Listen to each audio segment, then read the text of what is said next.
Alright, hello and welcome to this quick little tip video, 5 tips for success in ELA. This is a guide for students and for parents, so both students and parents should watch this video. Alright, let's just start off real quick with a little bit about 7th grade ELA and why do you need this class. A lot of kids ask, why do I have to have English class? Well, a couple of reasons. First of all, it keeps you from looking like a fool in front of your friends, and eventually as you get older in front of coworkers and colleagues and more important people.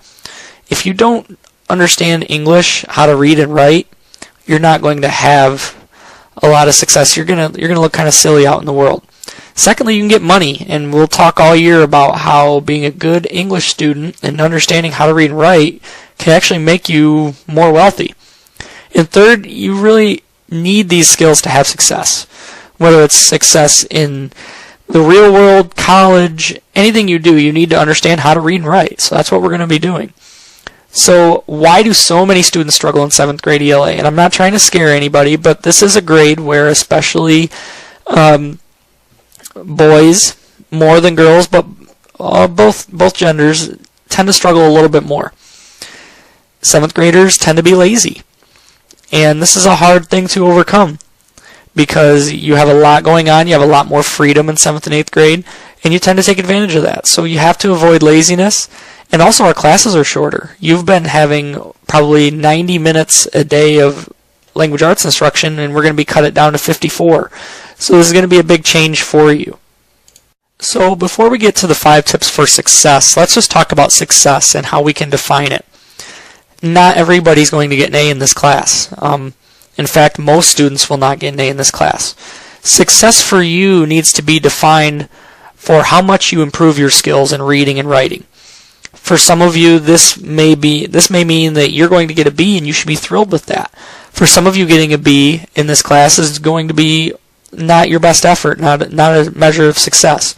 For some of you, maybe a measure of success will be just doing all of your homework and getting all the reading done.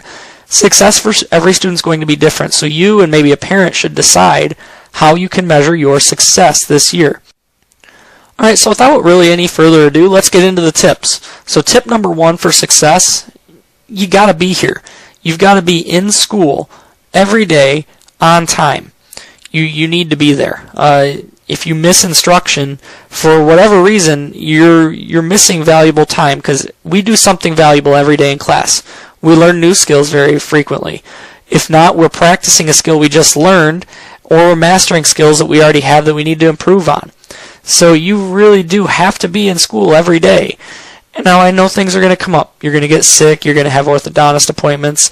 Hopefully nothing like a family emergency comes up, but they do happen. If you are absent, you've got to be proactive. Proactive, big word. What does it mean? You've got to take control of the situation. If you're absent, you need to check the absent board. You need to talk to your friends. You need to get on our class website. You need to talk to me. Those are the things you have to do. If you're not here, don't just assume I'm going to fill you in, because I've got over 100 students. I may not remember if you weren't here. So you've got to be proactive if you're not in school. Alright, tip number 2. Read a lot. Read a lot.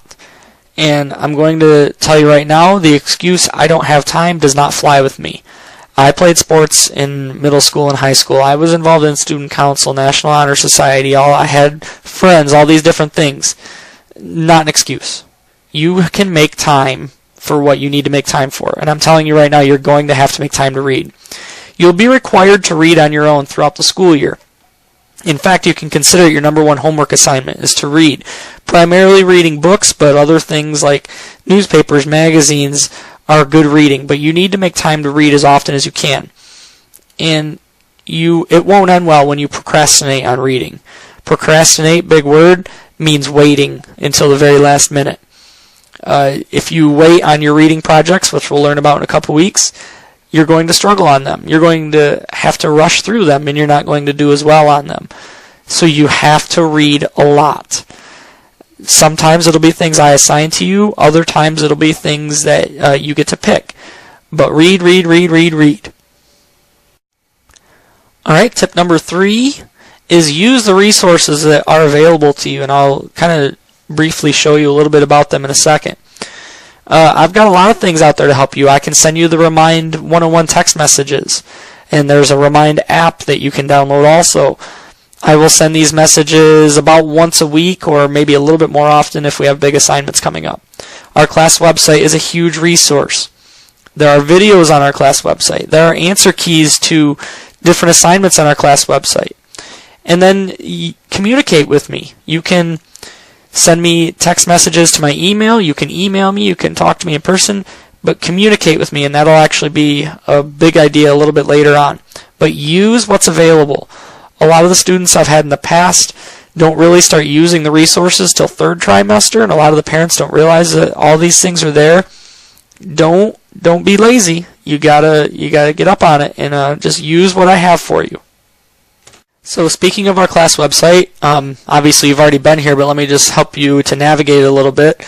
All of these links at the top are active. This box right here shows some of the Remind messages I sent. So you can see these are ones from last year, but these are what they will look like. They're not very long. You can see I send them about once a week. Here's the directions to sign up for it down here. But on the news section, just things that are coming up. Right now, not much news because school hasn't really gotten going yet, but different projects and activities. If you click on the daily agenda, here's a calendar. It'll be updated all year long. In fact, we can go back a couple months and you can see how these look. So it tells you a little bit about what we did on that day, and you can click on it and it will expand it if needed. But that's a huge resource. So you can ask your teacher what happened, or you can get on there if you're absent from school. The resources page is going to be one you're going to use probably most frequently. We do take quizzes online, and these will pop up here. When we do the online quizzes, you do them in class and we go to the computer lab. But for instance, right now, parents, you have an information form that I'm asking you to fill out. That link will be open soon, and you just click and fill it in. Handouts go here, answer keys. Anything that's in blue, you can click on and actually download a copy of it. So if you lose an assignment, you can see that. If I put an answer key to a practice assignment here, you can get it there. If we have different assignments that I'm asking you to turn in online, which we will do, you can do that here and click submit. When you click submit, a little message will pop up. And you can also contact me anytime. And then there are just some more general resources down here too. Finally, we have our videos page. Obviously, the success video will be here in a minute, but then we have grammar videos, and you can watch those as many times as you want and review them while you do your homework. So these are the internet resources that are available to you. Alright, so tip number 4 that we're going to talk about is homework.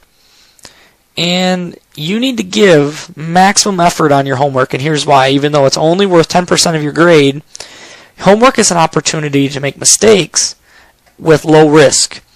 Getting a B or a C on a homework assignment is not going to take your grade down very much. But knowing what mistakes you made will tell you what you need to improve on and study harder on, so that when you take that test, you can actually do well on it. Testing success is a habit that you can develop by practicing with your homework like it's a test. And then when you go to take that test, you won't be maybe quite as stressed out or worried.